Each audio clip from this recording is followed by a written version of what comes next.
Assalamualaikum, semangat pagi teman-teman. Hari ini IHSG turun ya. Turunnya 0,89%, jadi di 7.549 closingnya. Oke, hari ini saya akan lanjut bahas saham-saham yang terbaru, update laporan keuangan terbaru. Tapi sebelum itu kemarin kita sempat bahas saham, bahas auto yang prediksinya kemarin turun, ternyata hari ini naik, luar biasa ya, lumayan ini, tinggi sekali. 14 miliar transaksi hari ini secara total. Jadi ada PD ini yang masuk banyak banget ya, 6,7 miliar dibandingkan yang lain-lain. YP jualan, kemudian CC juga masuk, XL jualan dan seterusnya itu. Hari ini memang banyak dan PD borongnya banyak banget ini. BMRI, PGEO, BBCA, MRT, Ratu, Toba, BRPT, Dewa, Cuan. Auto itu nomor berapa nih? 10 apa 11 lah kira-kira gitu. Ya, pokoknya kalau ada yang begini, yaitu posisinya spesial ya. Kemudian Demas, sesuai prediksi kemarin Demas turun 4,14% dan ya lumayan lah, distribusinya lumayan. Embuangnya juga agak akhir-akhir ya, salah saya. Ternyata di awal sudah ada di bawah ya, sudah turun di bawah dari awal. Untuk Demas, ya, kadang-kadang gini, kalau review itu saya cuma waktunya singkat-singkat. Saya paling riset sejam atau sejam setengah atau ya sejam lah rata-rata kan ya. Sehingga banyak yang mungkin bolong atau nggak sempurna dalam review yang saya lakukan. Termasuk auto kemarin juga ada masukan ya dari teman-teman kalau auto itu nggak mau lah kalau dianggapnya turun di sisi auto. Ya memang sih auto itu nggak turun, secara laba itu nggak turun. Kita cek ya. Nah ini dia, auto itu secara laba nggak turun, laba brutonya memang naik nih 1,4 ke 1,5. Mungkin saya kemarin yang turun adalah laba sebelum pajak penghasilan, ini turun. Yang saya nggak baca kemarin ini ada penghasilan lain-lain ya. Dia ada jualan aset di tahun lalu, tahun ini tidak ada. Ini kalau dilihat di catatannya memang, ini ada keuntungan penjualan aset 112 miliar ya. Bener, makasih banyak Bang siapa kemarin tuh yang komen. Memang auto itu pendapatannya naik secara laba bruto, tapi secara net income-nya memang turun karena yang tadi kemarin sudah saya sebutkan satu-satu. Oke, kita lanjut aja langsung ke United Tractor. Pertama kita akan bahas United Tractor. Jadi hari ini ada 3, UNTR, PBSA, dan ASII. Wah ini mantap-mantap ini ya. Karena sudah rilis jadi sekalian aja saya bahas dan mungkin akan efek di besok. Harga besok mungkin juga akan efek karena sepertinya kalau ngelihat pergerakan hari ini nggak terlalu signifikan bergerak. Jadi rilisnya kayaknya juga baru sore-sore ya. United Tractor, kas setara kas, saya pikir aman, nggak ada masalah. Aset lancarnya juga aman. Ini naik karena persediaan naik, kemudian piutangnya juga naik. Aset tidak lancar aman, masih sosok tetap aja. Kemudian liabilitas jangka pendek ini ada beban accrue sama pinjaman bank jadi naik ya dari 45 ke 51. Kemudian liabilitas jangka panjangnya turun dari 26 ke 21. Jadi total jumlah liabilitasnya naik sekitar 22 T ya ini ya.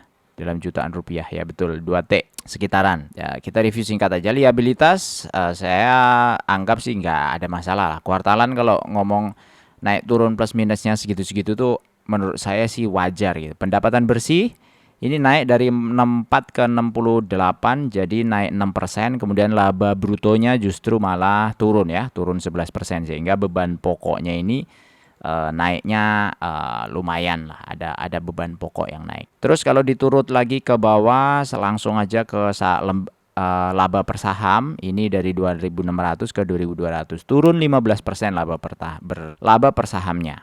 Arus kas dari pelanggan juga sebenarnya aman ya, malah naik dibandingkan 2024. Nah, kita lihat detail bebannya. Yang tadi ngomong beban kan lebih tinggi karena salesnya naik kok malah laba brutonya turun. Ternyata di beban itu ada bahan baku ya, biaya bahan baku tuh naik luar biasa. Ini 5/20 itu sekitar 25%. Kemudian beban karyawan juga naik, subkontraktornya juga naik ya 20% lah. Jadi total 50 ke 56 gitu, sehingga ya itu tadi ngambil dari laba ya, net income laba. Terus gimana untuk United Tractor secara performa ya, kita nggak bisa simpulkan dalam satu kuartal karena Semua itu tahunan ya teman-teman. Jadi kuartal itu kita hanya bisa mantau saja kira-kira harus ngapain nih di kuartalan. Jadi nggak bisa disimpulkan langsung bahwa kuartal ini merepresentasikan dia performa selama setahun, nggak bisa. Jadi tetap aja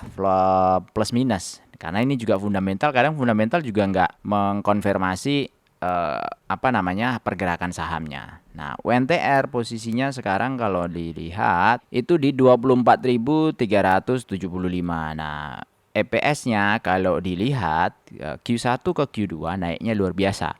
Artinya ini kalau dibandingkan Q1 ke Q2 naiknya bagus. Tapi kalau dibandingkan antara Q2 2024 dengan Q2 2025 itu turun. Ya, turunnya kalau based on laporan keuangan tadi ya sekitar tadi itu 15%-an ya. Ini 26 ke 22. Saya nggak tahu sih kenapa beda ya antara di sini dengan yang ditulis di Stockbit. Oke, ya biarin aja lah. Kita ngikut aja. Puyeng. Intinya kondisi kuartal 2 sepertinya lumayan menarik untuk UNTR. Terus selanjutnya ada PBSA. PBSA ini kasnya oke, 81 miliar ke 272 miliar. Ya, asetnya 800 ke 1T, jumlah asetnya 1,1 ke 1,3 T. Ini aman lah. Ini malah naik luar biasa ya. Liabilitasnya ya ada utang dividen, memang naik ini 300 ke 600, tapi di sini ada utang dividen dan juga liabilitas kontrak. Tapi overall apapun kalau ngomong liabilitas di sini naik tapi performanya sebenarnya bagus ini ya. Performa pendapatannya bagus dari 300 ke 700 miliar kuartal 2 ini, sehingga laba brutonya juga lompat ini. Pendapatannya naik 120%, laba brutonya naik 104%, hampir dua kali lipat nih laba brutonya. Beggar dia. Laba usaha juga naik ya.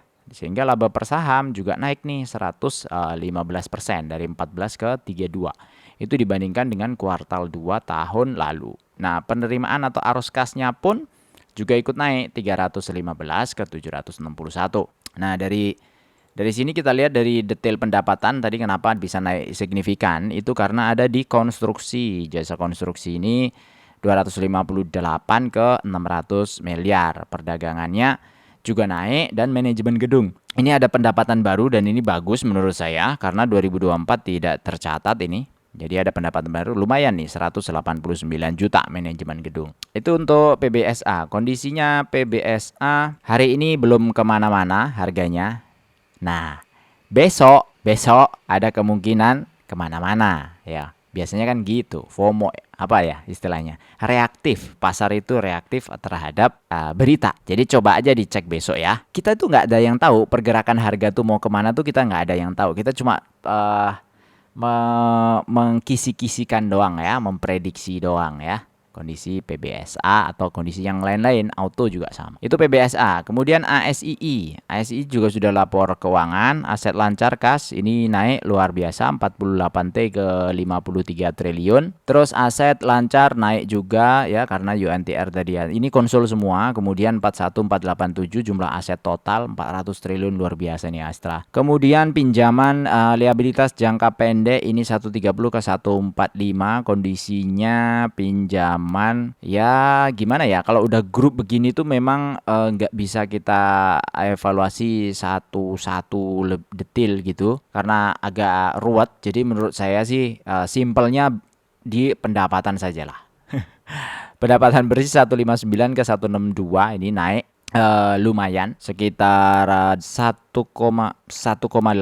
ya. Ya sekitar itu. Kemudian laba brutonya turun dari 35 ke 34, turun 3%-an ya, 2,3%-an. Terus beban-beban dan seterusnya sehingga laba sebelum pajak penghasilan turun sedikit. Laba periode berjalan turun sedikit ya, sekitar berapa ini? 20 ya, sekitar 1 ya. 1 T kah? Ya sekitar ya. Turun 1 T. Kemudian laba per saham. Mana laba per saham? Nah, ini dia. 392 ke 383. Turun 2,3%. Turunnya dikit. Mengingat performa market jualan mobil, performa batu bara, performa yang lain-lain itu turun kayak gitu. ASII dengan performa begini menurut saya sih luar biasa sih. Penerimaan dari pelanggan ini justru naik karena salesnya tadi juga juga naik ya. Kalau dilihat di atas salesnya kan naik. Naiknya tapi dikit ya. Nah ini pendapatan bersihnya naik. Kita nggak usah lihat ke dalam-dalam ya. Intinya Astra International lumayan. Dan secara harga, strong. Ini trennya uptrend. Apakah besok ada koreksi? Tidak ada yang tahu. Hari ini karena hari ini tuh BK beli luar biasa ini 61 miliar ya. Masuknya banyak nih BK. Asing ya. Salah satu asing. Ini asing masuk nih. 1 2 3 4 5 6. 6 hari. Berturut-turut dan 6 hari dia naik. Transaksinya luar biasa ya, 180 miliar per hari. Hari ini 271 M satu hari transaksi Astra International. Oke, nah terus gimana dari sini? Secara kesimpulan dari 3 saham bagaimana ya? Kita langsung aja ke screener biasa. PBSA hari ini turun 1,1%, ASII naik 1%, UNTR naik 0,9%.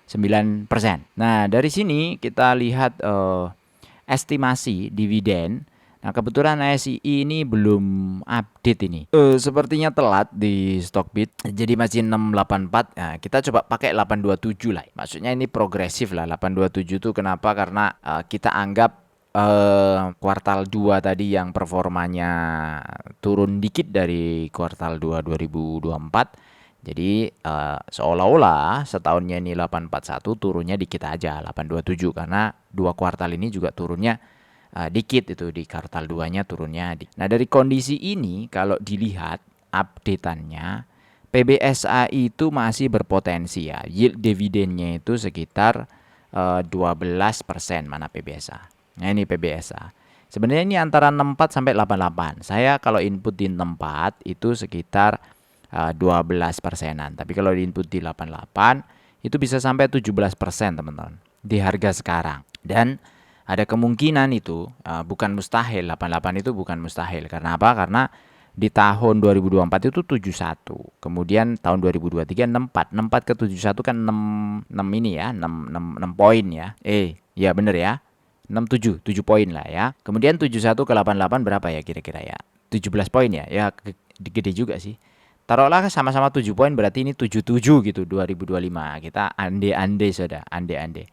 Kalau 77 itu 15% dengan yield dividen 73% sama seperti sebelum-sebelumnya ya. 2023 2024 mereka juga bagi dividen nih. Ini lihat historinya. Ini sudah saya update semua. Untuk ASI itu 10%-an atau 8%-an, UNTR itu 9%-an, PBSA 14%-an. Jadi kalau tahun ini kita prediksi 15% itu bukan mustahil ya. Kita pakai yang 77 lah, boleh 77. Suka-suka. Karena apa? Ini nggak ada rumus pastinya. Jadi kita punya sendiri begini ya, suka-suka aja, suka-suka kita. Oke, kita anggap aja seperti itu. Nah, kalau 15% gimana Bang? 15% di dividend for living, jos banget. Selama nabung 25 tahun, 15% kita punya yield per tahun ya, baik dari dividen, baik dari hasil trading, dari apapun pokoknya setahun kita portofolio naiknya 15%. Itu kalau kita nabung 2 jutaan 5 tahun pertama, 2,4 jutaan 10 tahun 5 tahun kedua, kemudian 2,8 jutaan 5 tahun ketiga dan seterusnya sampai 5 tahun kelima, 25 tahun ya 4 jutaan. Itu kita dapat dividen per bulannya 3 juta, 8 juta, 20 juta, 44 juta, dan 93 juta. Jadi seolah-olah di tahun ke-25 di sini kita punya equity itu sudah 7,5 miliar dan dividen yang diterima itu 1 miliar per tahun atau 93 juta per bulan. Ya ini bisa buat pensiun ya, bisa buat akhir masa kita setelah selesai setelah selesai bekerja. Malah blank saya. Oke, saya kira itu semoga bermanfaat. Apalagi ya, banyak sih pertanyaan-pertanyaan yang belum bisa saya jawab. Jadi banyak banget pertanyaannya. Kemudian waktu juga pendek ini teman-teman, mohon maaf. Di pekerjaan juga lumayan sibuk saya. Jadi ya YouTube ini karena memang bukan pekerjaan utama saya. Jadi hanya iseng-iseng berhadiah. Iseng-iseng berhadiah maksudnya gini.